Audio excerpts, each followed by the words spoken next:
Hello, hello. Testing 1, 2, 3. This thing on? Anybody out there? Testing. Oh yeah, we got 1. We got 2. We got 3. Welcome everybody. What's happening? Office hours. Monday with Noel. Bi-weekly now. I looked up bi-weekly today, and it says either every 2 weeks or twice a week, and that explains why I've been confused by that term my whole life. It means both things. So I've been getting super busy lately, so we are doing, we meaning the royal we, no Justin anymore. He's busy editing video on demand videos. So I'm doing office hours once every 2 weeks. LA restaurants are reopening. California restaurants are reopening. Restaurants everywhere are reopening. So actually, I was in Dallas this week and last, not personally, but my team. Hello, Josh, if you're out there. We were doing a Detroit-style pizza menu, some pastas and salads as well, and some round pies. So that's pretty exciting to be getting out again. We were in Miami a few weeks before that, and things are ramping up. We've got San Diego on the map these days, and Kuwait City once again. So things are definitely picking up. Welcome all y'all on this glorious Monday, 5:02, and it's bright outside, which is really nice. So, like I said, no Justin today. It's just going to be me flying solo. So I think we've got about 25 or 30 people signed up for office hours, which is a nice little size. So I will begin promoting you all to panelists, so you can hang out with me and we can actually talk. Some of these classes that we do get pretty big, so we have to keep everybody an attendee and have you hit me up through the chat. So I have to warn you all, if you do want to remain anonymous, keep your cameras off, and you can change your name because we can see your names if we decide to rebroadcast this, which we almost definitely will immediately. Justin likes to get the office hours up on YouTube, so people who don't have time to attend at their irregularly scheduled times can come check out the office hours. So it's good.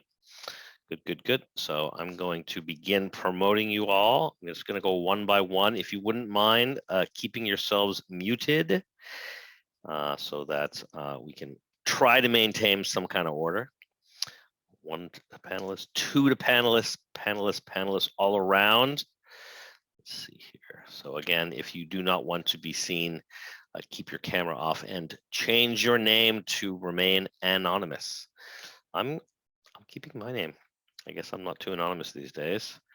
So thank you all for joining me. Lots of you have sent me questions throughout the week, and I wish I had more time to answer them, but these are crazy days for all of us. So I ask you all to come to office hours and I can answer all your questions kind of rapid fire, which I actually really enjoy. So thanks for joining me. Just getting the last of you promoted, and then we will kick off. So welcome everybody. Thanks for hanging out with me on this beautiful Monday. It's so weird that it's so bright outside in sunny Southern California, but all good. I'm not complaining. So I don't know what you guys are up to. I'm getting back to restaurant consulting, which is pretty exciting as restaurants open up all around the world and some close down. So it is what it is. I've got some fun projects going on. Everybody's clamoring for pan pizzas these days, high hydration pizzas. A lot of people have been taking our bar style pizza classes with Adam Kuban, and lots of pros are going bar style or tavern style.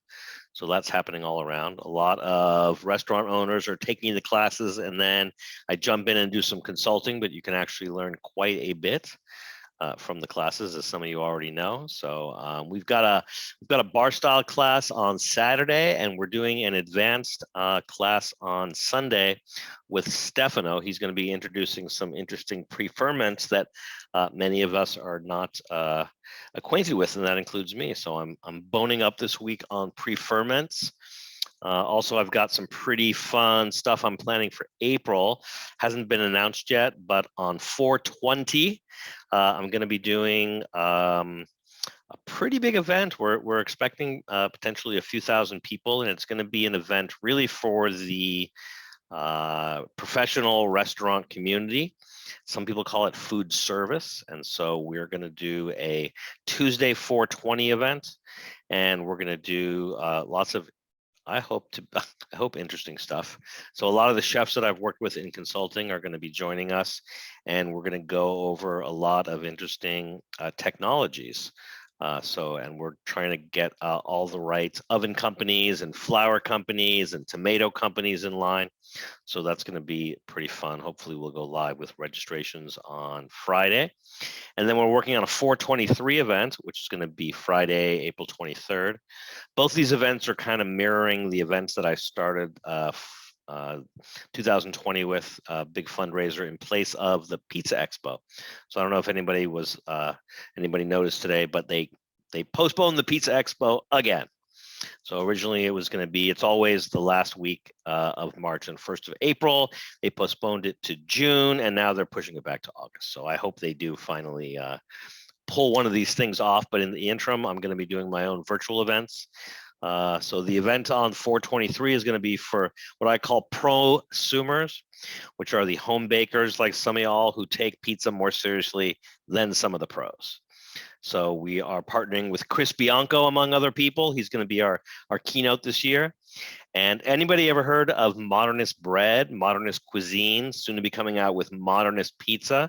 So I actually had a really cool conversation with Stephanie, who is the publisher of those series, and I have Modernist Bread that I'm actually using for a project right now. So they're going to be releasing Modernist Pizza probably in the fall, and we're going to hopefully partner with her for this event.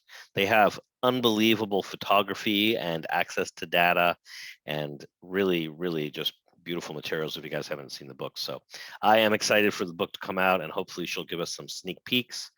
So lots of cool stuff coming on. So welcome to you all. It is 5:08 in Santa Monica, California.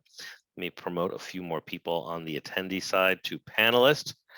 Promoting you all to panelists. If you do want to remain anonymous, please change your name and keep your video off. Hopefully some of you will keep your video on so I don't feel so alone in this big world. So thanks to you all who are joining me.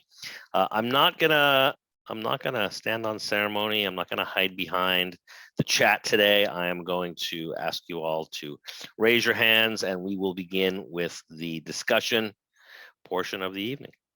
Not really evening here, but sometimes I just like to call it the evening. It makes me feel festive and fun. More fun stuff happens during nighttime than during the day, although not so much anymore. So welcome, you guys. Thank you all for coming. I'm wondering out loud if anybody wants to be the icebreaker. It looks like, James, you've got your hand raised already. Thank you, James, your virtual hand. So if you don't mind unmuting, let's kick this party off. Little pizza party with no pizza. Just talking. Will, thanks for raising your hand. You'll be next. James, are you able to unmute? Drew, thanks for raising your hand. You'll be next. Thank you, sir. James, are you having problems unmuting over there? Yes, you are. All right, how about this? I'm gonna go to Will next. See if you can solve your problems. If not, you can type the question in the chat, and we'll do it that way. All right. Will, do you want to try unmuting, or is it a Zoom problem? Let's see. You are. You unmute. Hear me? I hear you loud and clear. What's going on? So I attended your New York pizza class, which was amazing. And you said you had it at 65 hydration. Okay, this is the one with Chef Matt at Slice and Pint. Yes. Yeah, that was a great class. I like that. Yeah, that was awesome. But you had it at 65% hydration. You said that was with a home oven. But what would it be? I have an uni, and so it gets a little hotter. Mm-hmm. What would it be at a restaurant? All right, that's a good question. So it depends on two things. It depends on your mixer and it depends on your oven. So I made a couple of references to hydration. I'm not sure which one you're referring to. So one thing is that most of the New York pizza guys are not at 65% hydration in their mix. They're anywhere from 58 to usually 60 or maybe 62, 63 really at the highest. And it makes the dough easier to handle. It's mostly pretty traditional to be down around 60. And if you've got a Hobart mixer or one of those professional mixers with plenty of torque, maybe 3-phase power, then you can handle a nice stiff dough. Sometimes those stiff doughs also, if you let them relax, they give you a crunchier crust. Kind of depends on what you're looking for. So in terms of like mixing, I would say anywhere from 58 to 60 would be the low end of normal. And then for the oven, it really kind of depends, right? So like, I think you can get a perfectly good bake out of 60% hydration dough. I prefer something a little higher. So depending on the temperature of your oven and the length of your bake, I like 65, 67. For some projects, I'll go as high as 70 or 72. But with 70 or 72, the dough gets real sticky, sometimes harder to manage. For like a round pie situation where you want to make sure that you're at 18 or 20 inches and everybody gets an even slice, sometimes it's hard to keep those pies round. So if you're serving by the slice, I would say you want to dial it up slowly. Don't go from 60 to 70 overnight. There's a really cool book by Mark Vetri. I don't know if I have it up here. I think it's in my other bookcase. And he made an interesting point. He said that for the quick bakes, you can get away with a lower hydration. But he said that if you're doing like a home oven bake at 500 or let's say 550 and you go like 7, 8, 9 minutes, he really likes higher hydration for that. So between 65 and 70, so the dough doesn't dry out. And I think that's actually pretty cool. Hadn't really thought about it that way before. So hopefully, Will, that helps to answer the question. There's a lot of things, varying hydration too, depending on if you're using a sourdough or a yeasted bread. You get really different kind of flavor profiles. So sometimes with the higher hydration stuff, you get something that's a little less acidic. Something like sweeter with nicer aroma. It just depends on your personal tastes. So I feel like these days it's almost like fashionable to go higher hydration, right? But if you're running a pizzeria and you need round pies to come out of the oven, sometimes lower hydration works really well. It also depends on the flour, also depends on like the mouthfeel you're looking for. For me, a lot of that old school high protein flour with low hydration yields like a really chewy kind of crust. And chewy can mean a lot of things to a lot of people. Some chewy is good, some chewy is not so good. So it kind of depends on your taste. Did that help, Will? Yeah, a lot. All right, good. Mm-hmm. Excellent. Stick around. James, let's try you again. Are you able to unmute? Are you able to unmute? Not looking good. All right. I see that you put something up in the chat. Thanks for that. On a New York intermediate mix, when would I add the Polish to my recipe? Good question. So here's what I would say. Because the Polish is 100% hydration, equal parts water and flour, like a liquid levain or some liquid levains, you would add it at the beginning, right? And so the reason you would add it at the beginning before the autolyse is that it's responsible for a lot of the hydration in the overall mix. The thing about autolyse is you really want to start the fermentation after the autolyse. So there's usually a kind of a very small amount of yeast in the Polish. Plus, by the time it peaks and you add it to the dough, there's not a lot more rising power in that. And so it kind of depends on your own experience and also like the tradition of the bread or pizza that you're making. So like generally speaking, flour and water go before the autolyse. In some cases, they'll let you put the levain in, or they'll say to put the levain in before the autolyse. Same with the Polish. Usually I would say like the stiffer levains, like I like to put the stiffer pre-ferments, like a pâte fermentée or a biga. I might put those in after the autolyse. It really just depends on the style of dough that I'm making, right? But in general, I would say high hydration pre-ferments go in first, kind of lower later. And then you kind of have to see how your mixer takes it in. Sometimes if I'm using a planetary style mixer like a Hobart or a Globe or even a KitchenAid, I got to put everything in at the beginning because putting, dry pre-ferments in later doesn't mix very well, and putting wet pre-ferments in later doesn't mix very well. So it also depends on your mixer too.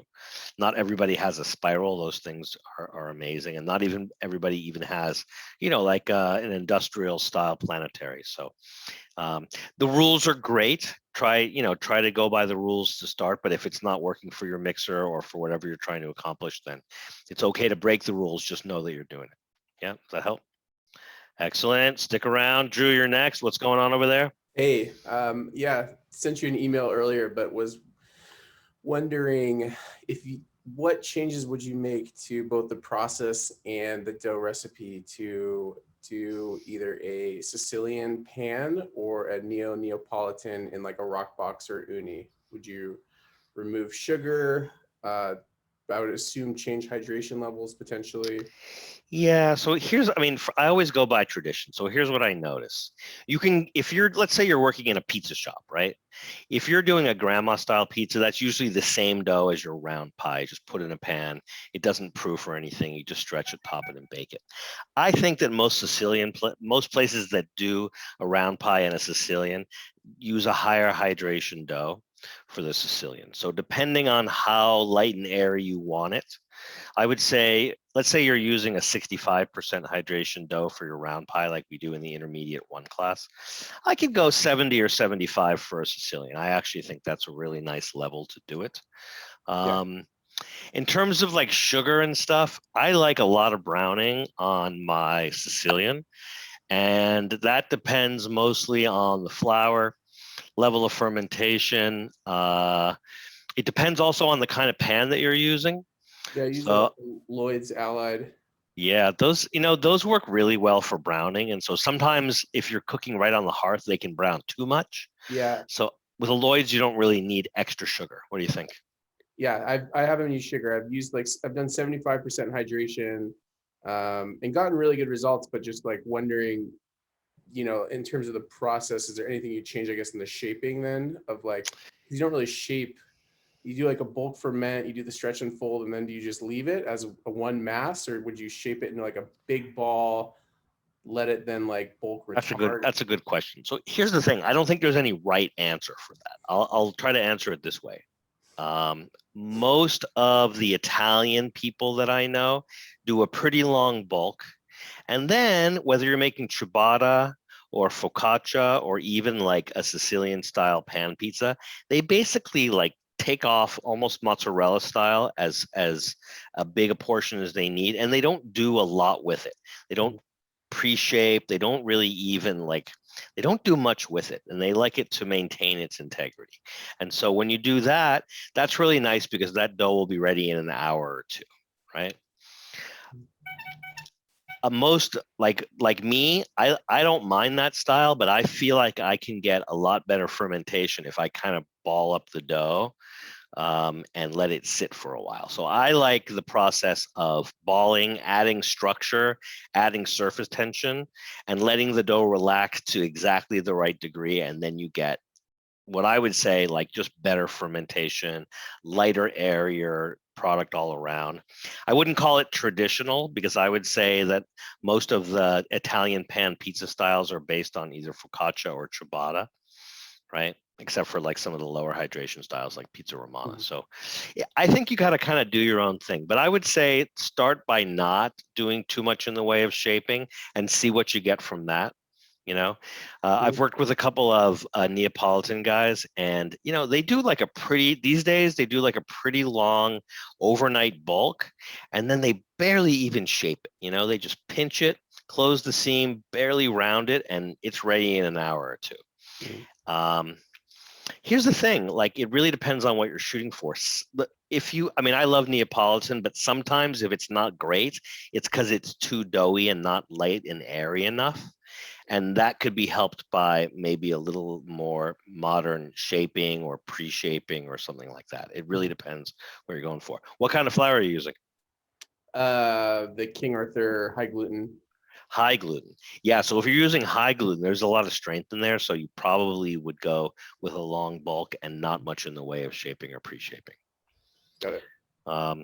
That said, I'm always going to give you like 16 different answers. It's a variable, No, of course. yeah, I mean, like I was working on a Detroit style pizza recipe today, and I was kind of like looking around some of my notes from past.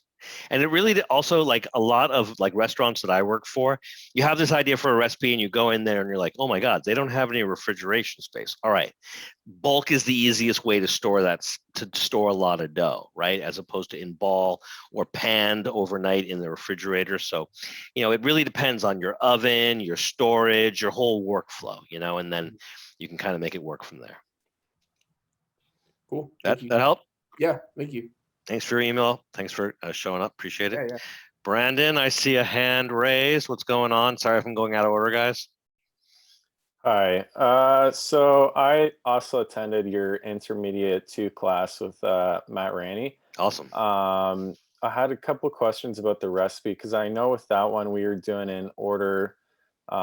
We went like water, then I think like olive oil, and then sugar and flour. Yeah. And then you did a autolyse for like I think it was like 30 minutes or something like that. Yep. Correct. I was wondering what your thoughts are kind of about adding, like, so I'm using instant dry yeast, about putting it in the initial stages and holding off on the olive oil and I guess giving a bit of a head start because I feel like I'm dealing with a bit of under fermentation and I'm doing a 4 to 5 day fermentation period. And I'm finding that I don't think there's been much in the ways of activity.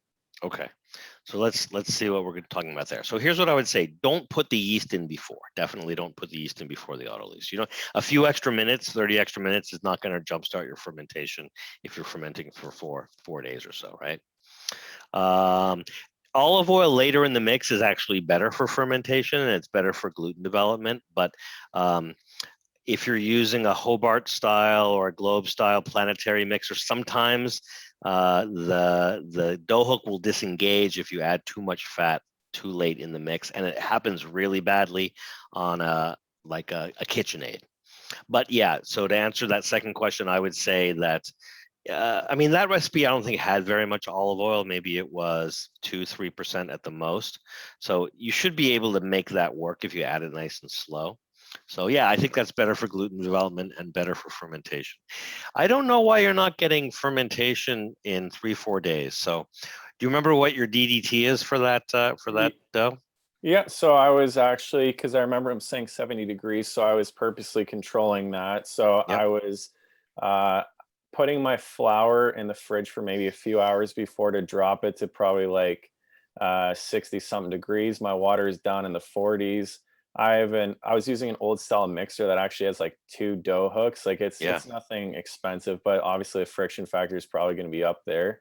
So I was able to achieve 70 degrees before I threw it into the fridge. But yeah, I'm not sure what's going on there, but. All right, so here's the thing. That particular recipe only had 0.1% instant dry yeast compared to the intermediate one and the beginner class, right? And so what I would say is 0.2% instant dry yeast, which is equivalent to about 0.6% fresh, is a lot of yeast, probably too much for a professional. So if you feel like you're not getting enough fermentation, you might want to add a little more yeast and see if that makes a difference. I know that recipe works. I know that process works. And so using instant dry, right? Yeah. Where do you store your instant dry yeast?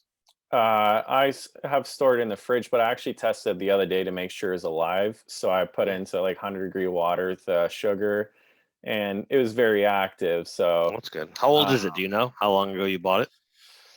Geez, I want to say it would have been May of last year. May of so it's almost a year old. Yeah. And you keep it in the fridge? I was keeping it up until maybe 2 weeks ago. I was keeping it on like just in a dark place, just on the countertop kind of thing. And then I put it into the fridge. A couple of weeks ago. So it's been out for almost a year, not in the refrigerator? Yeah. If I had to guess, I would say that's the problem with the yeast. It should be refrigerated if you're going to keep it out for a year. Yeah. Even if it bubbled, I would say that's the problem. Okay. One of my co-instructors, Kelly Bone, was having the same problem, and I sent her a $4 pack of yeast and changed everything. Okay. So spend the $4 or $5, get some new instant dry, and see if that doesn't change. Okay. I was also just looking through Modernist Bread for a class I'm teaching, and I was looking at what they had to say about sourdough and yeast, and they said the same thing. You can go up to a year if you keep it refrigerated, but I think they said like 3 months not refrigerated. Okay. It doesn't kill your yeast; it just deactivates it. So that's my best guess. Yeah, it's probably not optimal anymore. Yeah. I guess so. Just if I was asked like one last quick You can thing, go ahead. or what would be an obvious sign of it being under fermented, I guess, after I've cooked it? Because I was finding there wasn't much oven spring, even if I purposely try to push air out to the cornicione, I wasn't finding that there was much spring at all. And I'm able to adjust the temperature, like I'm using a Pizziola, like the Breville one, Yeah. and I wasn't finding much response. Under fermented dough is rough. Let's see. Well, with over fermented, you get a really pale color. And with under fermented dough, you sometimes will get a pale color as well, but it'll be different. So you'll get a lot of those micro blisters on an over fermented dough, and on the under fermented, you won't get much in the way of blisters, When your dough is rising, either in bulk or in secondary fermentation after you've balled, you should get some nice blistering on the surface. You should get a nice kind of boozy, sweet aroma, especially after 4 or 5 days. How cold is your refrigerator? I've got it at 37 Fahrenheit. That's pretty cold. And do you store your dough at the top or the bottom of your fridge? I think it kind of depends on what I have in the fridge based off space. Yeah. But I've done both. I keep my little dough fridge pretty cold too, and it's usually about 37 at the bottom and around 33 or 34 at the top. You can really slow down the fermentation. So, if you wanted to play around, you might turn your fridge up just a little bit and see if that helps. Okay. Because here's the thing: if you're just fermenting your dough for like 16 or 18 hours, and it's pretty well fermented, it doesn't. Maybe the difference of 3 degrees between 40 and 37 is not going to make a huge difference. But over the course of like 4 days, it's going to make a pretty huge difference. Okay. That's just my experience. So those are my 2 best guesses. If I was going to say one more thing, how long are you bulk fermenting before you put it in the fridge? Um, Were you doing like Matt's recipe where we bulk fermented overnight, took it out, balled, and put it back? So I was so after it hits 70 degrees in bulk form on the countertop, like the initial mixing of it together, I keep it in the fridge for about 2 days in bulk form, and then I will take it out, divide, and then shape into individual balls, and then put it back in for another 2. And when you shape it into balls, does it stay out at all after you ball it or before you ball it? Maybe for about an hour or so to let it relax before I ball it. All right. So no red flags. It all sounds about right. Best answer, yeast. Okay. Send me an email or something and let me know if that's the case. All right. Yeah. And then just quickly, what's your opinion on like stone ground flours? Because I recently made the mistake of buying and I was finding that it was not really responding at all. And I'm thinking maybe it's because all the bran and germ and all that stuff that's in there. If anything, it should make it more active with all the bran and the germ because that's really good food for yeast. But here's the thing that I find: it's really hard to get specs on a lot of, like locally milled flour, and the specs from batch to batch change so much. It's really hard to know what's going on there. Okay. The event that we're doing on 420 we're gonna be doing one of the keynotes at the end of the day is going to be a guy who has the Washington State Bread Lab and connected to Washington State University, and he is all about. He won't call it ancient grains, but he's all about whole grains and fermenting with sourdough. And so I've been up to the Bread Lab and I taught a class there a few years ago. And what I couldn't believe was how fast that dough fermented when it's 100% whole wheat. I usually use sifted grains. I use like type 85s and 65s and 45s. And I can tell a pretty big difference with a type 85, like in my starter. But when you should try some whole grains and see if that affects your fermentation positively or negatively. You seem to say that it was a mistake. Like it didn't Well, work I very was well? just because so this one is stone ground from a local mill. It's hard red spring wheat, I think it is. Yeah. So it comes out, it's unbleached too, so it comes out in a very brown color. Like it almost looks whole wheat. Like there's flavor, but when I was cooking it in the Breville, there was no charring whatsoever. Like there was no dark spots on the top. Even if I blasted the thing, I tried low temperature, I tried high temperature, I just wasn't getting any response. That's interesting. Let's see here.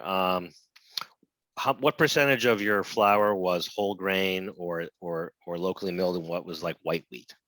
So they both my I guess they call it a multi-purpose, but both the AP flour and the bread flour I was using were both from there, and both are processed in the exact same way. Just so maybe that's what it is.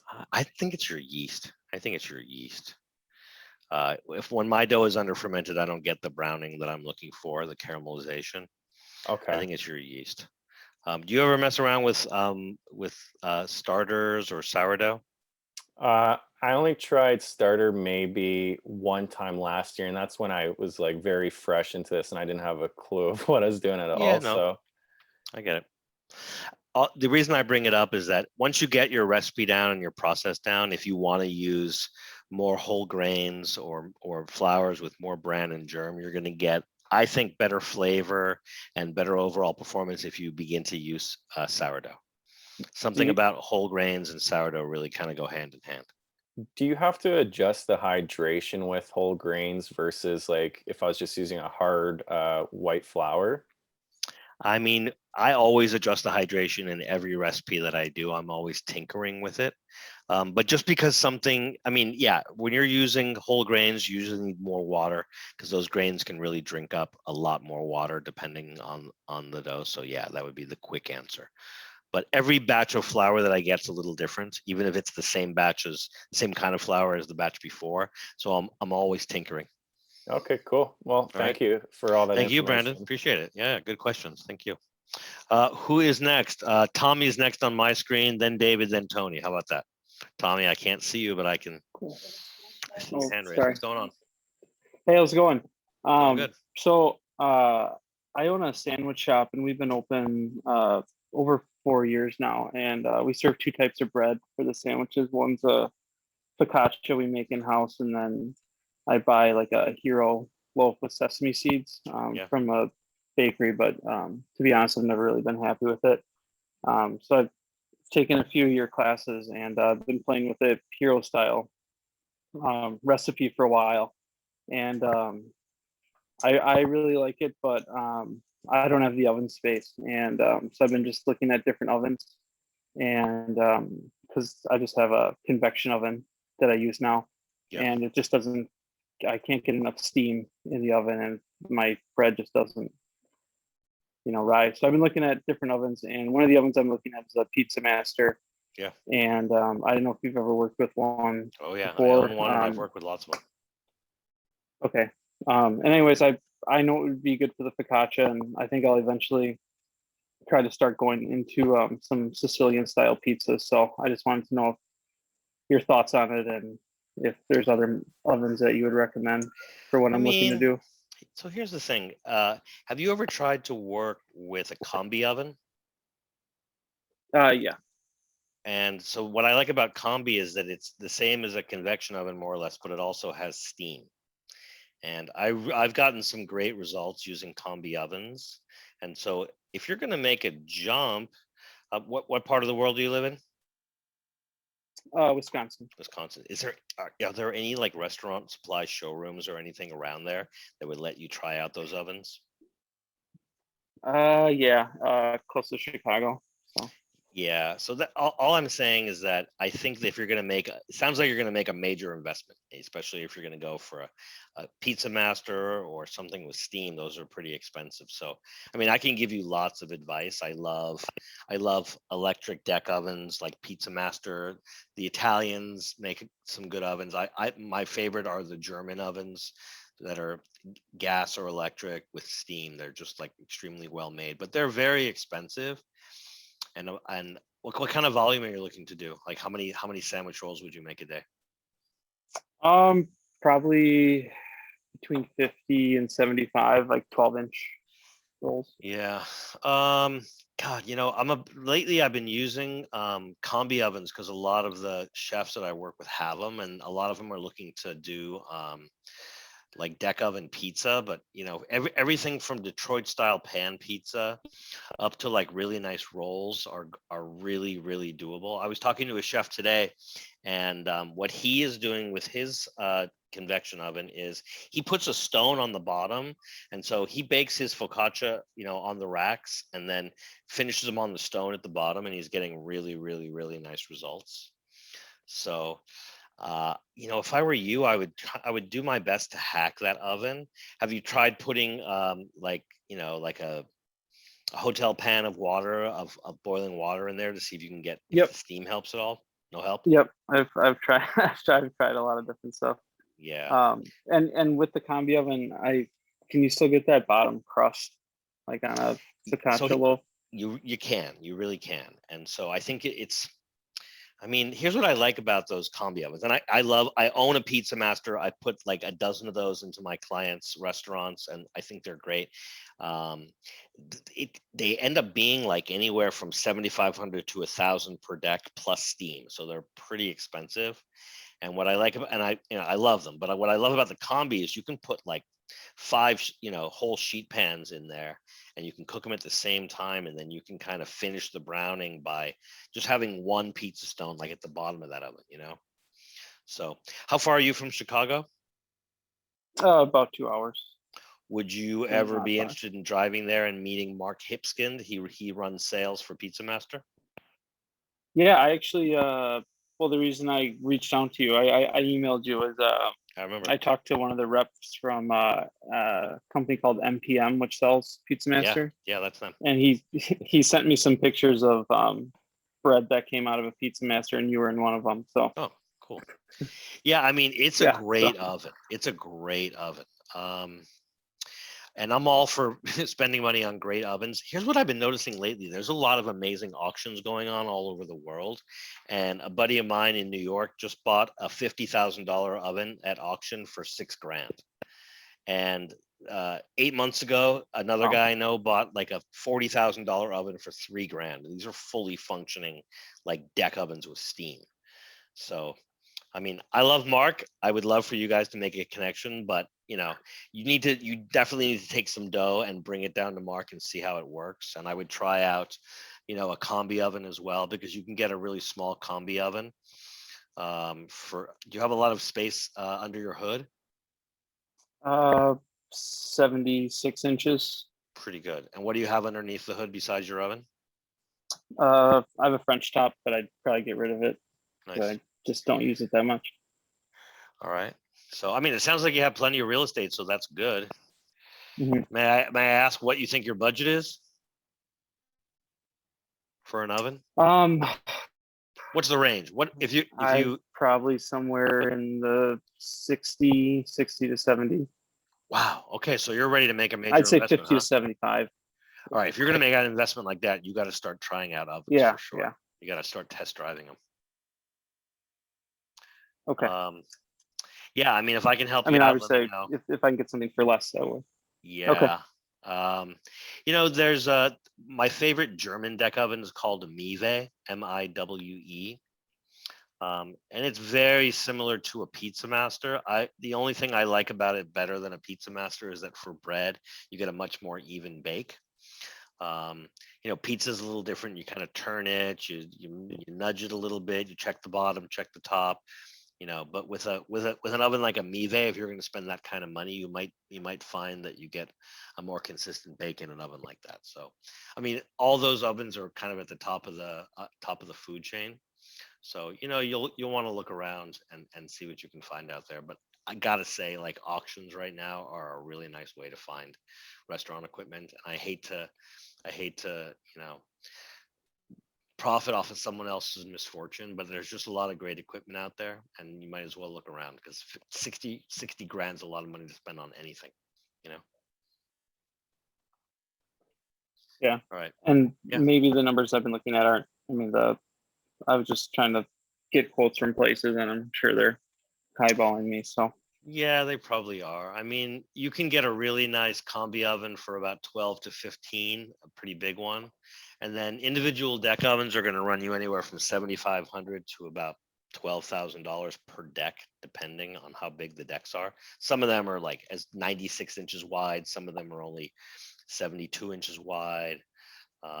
There's retail and wholesale versions, so definitely look around. And I've spent a lot of time trying out ovens, and sometimes you see the specs on an oven and they look great, and then you actually bake with it and you're like, no, it's not right for my kind of pizza or bread. So be super careful. All right. all right, appreciate it. Thank you. Yeah, thanks for coming by. Tony, are you next? Hi, can you hear me? I hear you. What's going on? Cool.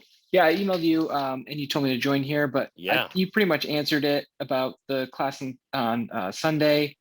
I saw here that in the instructions to refresh my levain 3 to 4 hours before mix. Do me a favor, since some people are listening and may not know what you're talking about, would you mind kind of summarizing your questions just so other people can learn from you? Oh yeah, absolutely. Thanks, Tony. Yeah, so in the instructions for the bake on Sunday, the first thing that you're asked to do is to refresh your levain 3 to 4 hours before you're going to do the actual mix. So to make a new levain from your starter, my starter, I typically feed 10% starter to flour water to do like 100% liquid. And that takes me like 8 to 12 hours for it to get to peak. Yeah. And so I guess you answered it already by saying do 1 to 1 to 1. So 100% starter, 100% water, 100% flour to get a 3 to 4 hour peak. Yep. And I was curious, does it matter? Like if I do my typical way and I'm able to kind of get the timing to work, is there a benefit to doing kind of 1 to 1 to 1 for the class on Sunday? So here's what I would say. If you do just 10% starter, you can definitely get a great loaf of bread or pizza out of it. And you have a really kind of long window of opportunity. But if you do a 1 to 1 to 1 feed, it's like putting your manual transmission car in first gear.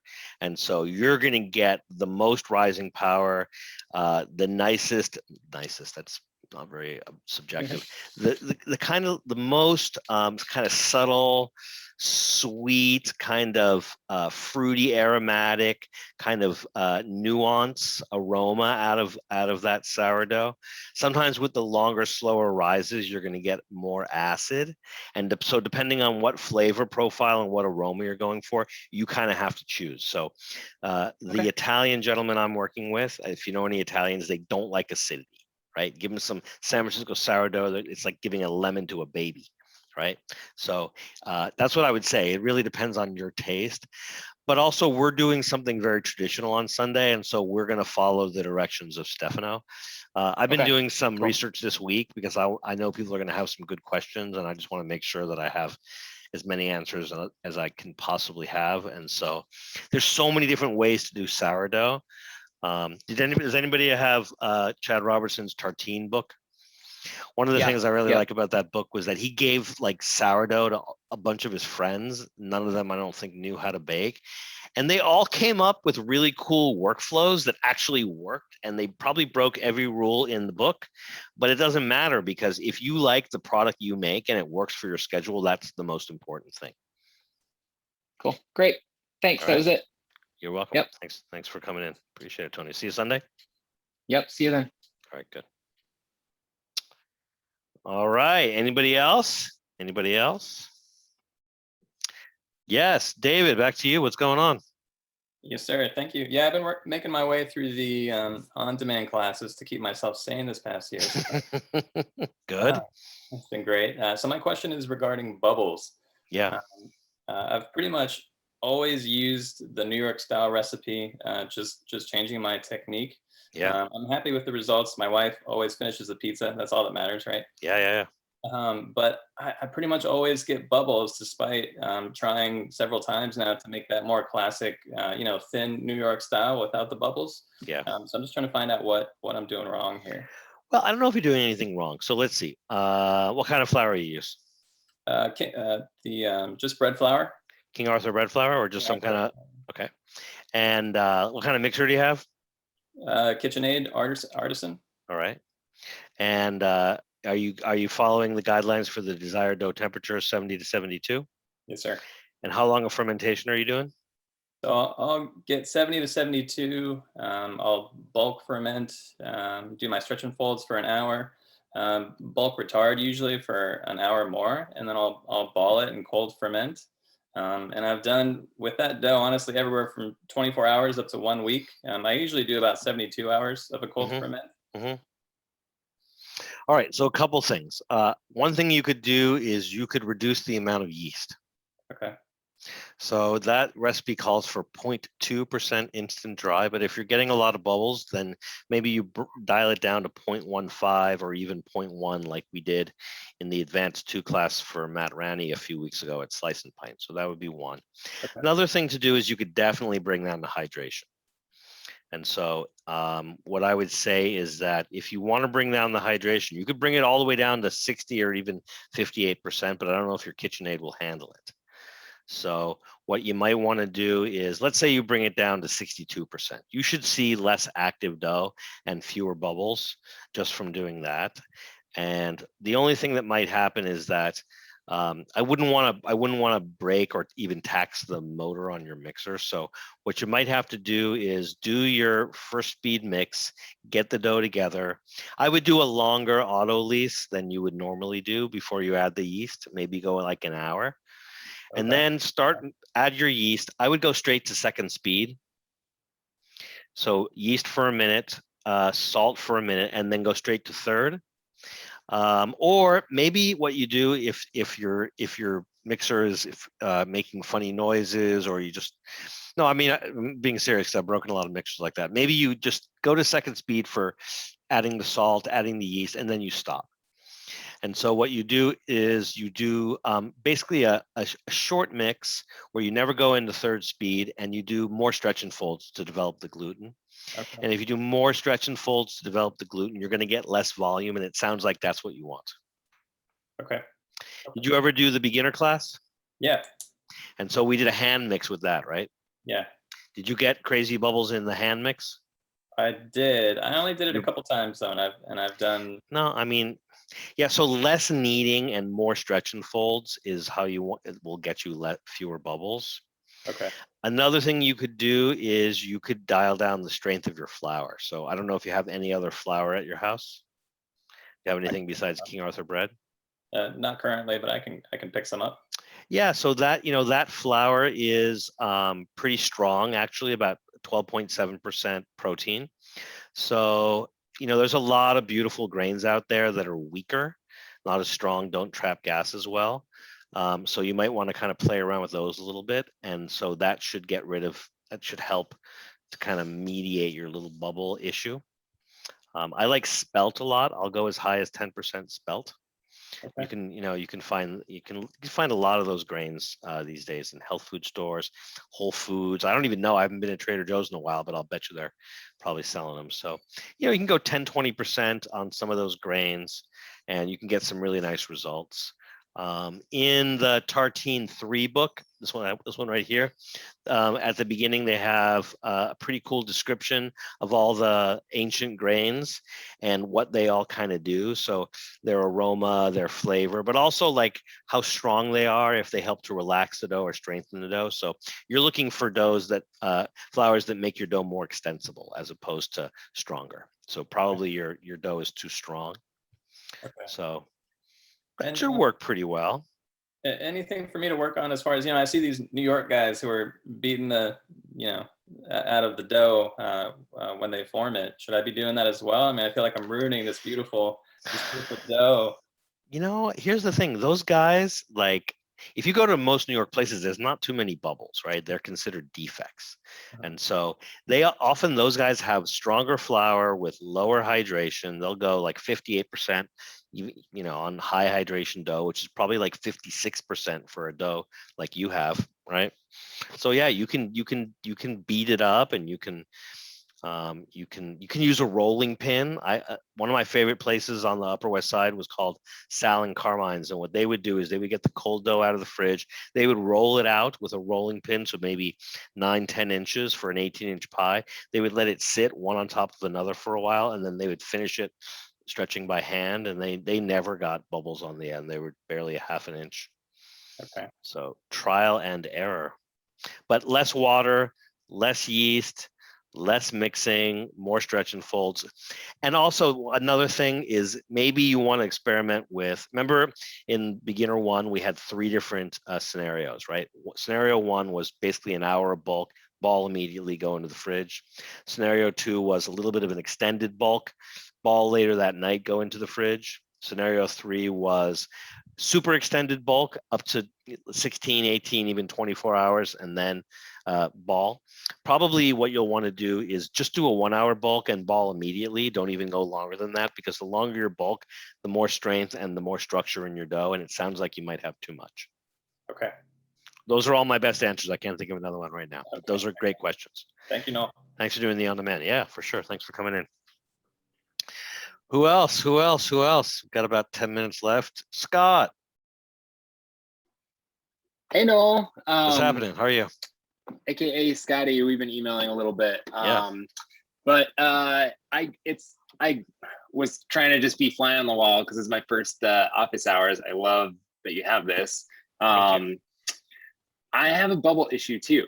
You do not. I do. So, I get different kinds of bubbles with my dough, and I have actually a very similar process to what David described. We mix, we do an autolyse.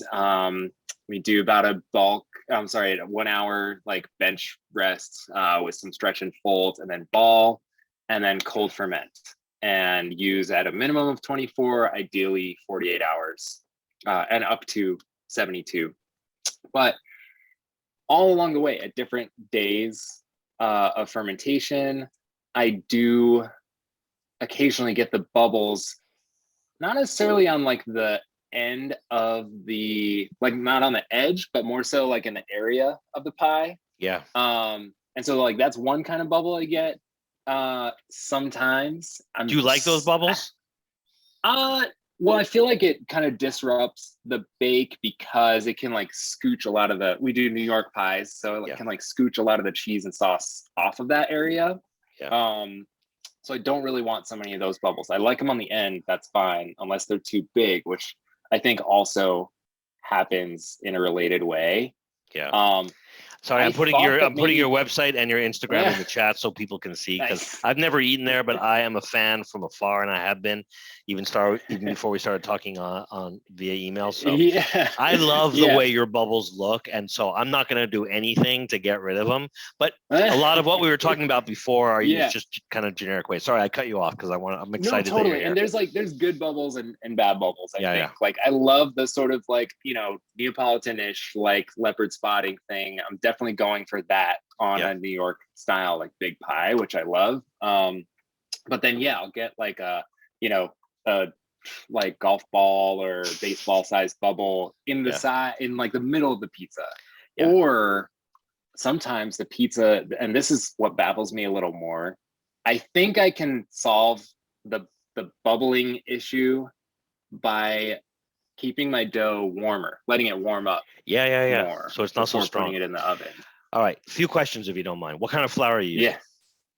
So we're currently using basically an all-purpose. It's a regional kind, but I would say all-purpose. What do you think the protein level is? I think it's in the like 11.5-ish. Okay, so that's a good range. So it's not. And what about hydration? Are you in the 60s, high 60s, low 60s? I'm in the like 62, 63 plus 3% oil. Okay, that sounds good. How about this? I talk about this in the beginner and the intermediate class. So from bread baking, they teach us something where you divide your dough, right? You weigh it and you divide it. And then we do this thing where we do a quick little pre-shape and then we degas. You ever degas your dough where you just give it a little smack? Not really. No. All And right. I've seen like a pre-shape before, like balling the Yeah. dough before. So here's Yeah. the thing. Whenever my clients or my students get those big bubbles in the middle that are not like cute little bubbles, but like golf balls, I always say, Yeah. did you degas? And they're like, huh. And so I learned that Interesting. from making like baguettes. And Mhm. so, I mean, when you make baguettes, everything you forget to do or don't do well shows up in the final product. And so if you have a big bubble, even just in the interior, right? Yeah. It's going to be not something you did last, but like second to last. So degassing is Yeah. actually really important. Do you have a DDT or desired dough temperature for your dough when it comes out of the mixer? Yeah, we're like 71 straight. Okay, like, perfect. Right on. Yeah. And how about this? It is. Go ahead. Well, we're only using sourdough starter, and I have played with the amount of starter. I change it up throughout the year anyway, just when we have hotter days versus like the colder months. Yeah. So Where are through you the at winter, approximately? and What's like an average? yeah, so right now we're in the like 12 to 13. I'd say 13% starter. 13%, and you're in Seattle, so it's cold right now, right? Portland, but yeah, chilly. Portland. Sorry. Yeah, all good. And then in the summer, how low will you go? You know what's so funny is that that's our summer number, and we just rode through into the winter with it. We didn't actually up it. You might be a little high. Sorry, You might be a little high on gone up sourdough. to 15. You Yeah, might be a little okay. high. Yeah. I mean, if you don't want bubbles, you can go as low as 5% starter, and you should be fine. Okay. I'm curious because, like, in the dough trays, like, I have a frame of reference for like how the dough balls kind of expand before I use it, you know, and Yeah. oftentimes I notice when the dough balls stay very small and they're very stiff and they're cold, that's when I'm going to get more of that bubbling up. That makes But more then sense. once they've like proofed and kind of warmed up and are a little more expanded, they tend to behave a little more. Yeah, no, I agree. Now here's something. So how you keep your dough balls in the walk-in, right? Or in the refrigerator or a reach-in? Yeah, we have like a reach-in, yeah. And then how far before service do you pull them out? We try to do at least like 2 hours, but At least, right. I feel like it could maybe be more. Yeah, no, more is good. We did an advanced Yeah. class with this guy named Attilio, and he was doing sourdough, and he like so you said something that you like it to get kind of warmer, and that tends to help. He likes his dough to get up to 80 degrees, even 83. He said. Wow. And so his assistant hates it because the dough is really sticky, and he's pretty high on the hydration. He's right around 70. But he just likes a really active dough. He doesn't mind those bubbles. So yeah, I would say if your dough is too stiff and too cold, you're going to have those bubbles no matter what. Yeah. But Awesome. my best guess is you got to degas, and it's really important to do it because if you have even a medium-sized bubble there at the beginning, that's going to be a huge bubble when it comes out of the oven. I'm going to try that. Yeah. Hey, you know what? We should have a conversation because I was actually thinking about you. I've got a couple of events coming up, and I love what you're doing, even though I've never eaten it. So we're doing some events, and maybe we can do something together because I think you have what you're doing. It looks really good. And now that I'm talking to you, I think we probably have a lot in common. So maybe we can talk sometime about doing a collaboration. Yeah, let's talk. Anytime. Perfect. For sure. Perfect. Thanks for Noel. coming. I hope everybody got Scott's Pizza Parlor. Just out of curiosity, how long you been doing it now? Been in business 6 years. Awesome. Great job. Yeah. One day I hope to get up there and actually taste it, but it looks so good on Instagram. Thank you. Thanks, man. Yeah, man, for sure. All right, let's see. James and Tommy. You have another question? No, No I'm answer. good. Sorry, I forgot to take my. No, just checking. James, what's going on over there? Your hands are Hey, raised. I got a quick question for you. Yeah, no problem. I got a 6-inch round pan for pizza Bianca. Yeah. About how many grams you think per dough ball for this? So I have some 6 inches down here. Is it straight sides? Yes. Yep.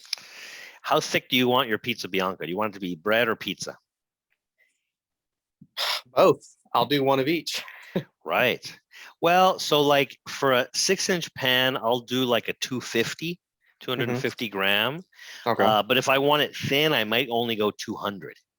Okay. So 250. Yeah. And then it also depends on how you proof it. Are you proofing it with warm air or in a warm temperature, or are you just like, what's your proofing process? My kitchen's usually around like 72. 72. And how long do you let it sit in the pan before you bake it? It's a couple hours at least. I'm taking it out of the fridge and I'm letting it sit for 3 hours, and then I'm putting it in the pan for like another 2, I believe. Yeah. And what kind of dough are you using? How high is the hydration? It's the intensive mix. It's The 85%. 85%. Yeah. And you ball it like the night before? No, well, how do I think? No, I think each time I've done it, I've balled it the same day. I just do it a little earlier in the day. That's And nice. it's just all sitting out at room temp for probably like a total of like 5 to 6 hours. That's my favorite. I like that. Yeah. Yeah, I mean, if you ball it the same day, probably less dough is better. If you ball Okay. it the day before, then it has more time to relax. So you need a little more. So I would say start with somewhere between 225 and 250 and see if you like it. If you like it to rise like out of the pan, like you might go 275, 285. That's Okay. gonna be more like could be like a 4-inch rise. That's more like And is that kind of focaccia. like the ones you have posted on Instagram recently? Sometimes, I'm always messing around. So I have 5-inch pans, 6-inch pans, 7-inch pans, all kinds of pans. So, Mhm. when I'm doing classes and people are like, can you do this or try that? I'm just pulling out different pans and yeah. Also, Definitely. my pans are stackable. So like a 5-inch pan could be 5 at the bottom and 6 at the top. Or I have Okay. another one that's like 5.5 at the bottom and 7 on the top. I have another one that's 6 at the bottom and 7.5 on the top. So they're all kind of different. Okay. Gotcha. So I mean, I think more is more when it comes to dough. I like a doughy bread or pizza as long as it's really light, right? If it's doughy, then as little dough as possible. Yeah. So that Have dough you- is super, super light. Super It's light. Have you taken amazing. Adam Kuban's bar pie class yet? No, I haven't got to take it yet because Man. I work Saturdays and Sundays. So a lot of the Yeah. classes I do on demand. I used to be against rolling pins for pizza, and then when I started making that style, the tavern style or the bar, I love it. And you barely need any dough, and it doesn't rise that much, but it's really nice. So It looks really good. Yeah. it's so good. I got some hate this week from some Italians. I had to look up what they were saying. Not too nice. I don't think some of them like what we're doing with their beloved pizza, but what Adam's doing is really amazing. My mom's old school Italian, so she has a lot to say about my pizza. I know, right? Yep. Like, how can you say such things if you haven't eaten it? But they're Italian. They know. Yep. Who am I? All right. Keep up the Definitely. good work, James. Cool. Appreciate it. Thanks for the help. For sure. Yeah, you got it. All right, guys. We're at around 6. Any more burning questions? Let me know right now. Anybody? All right. Well, thanks you all for coming. I always like Monday up. David, you got something? Oh, you're saying goodbye. All right, good. Thank you all for coming. I always like hanging out with people, answering questions on a Monday. So thank you to you all. We've got the bar pie class on Saturday. We've got the advanced sourdough class on Sunday. And then a week from next Monday, we're doing another class with Joey. His is an advanced sourdough pizza class, and we do a room temperature rise with him. So that's a really awesome class. The last one I think sold out at like 40 people, which is really big for an advanced class.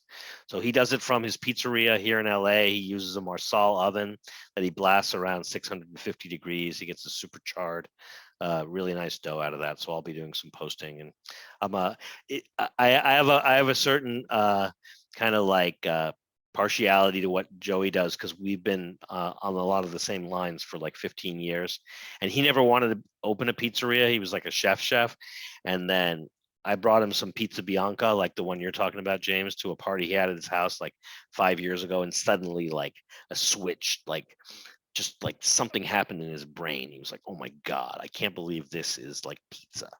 And now he owns an awesome pizzeria. He's doing all sourdough. He's got a real simple recipe, but his process is super dialed in.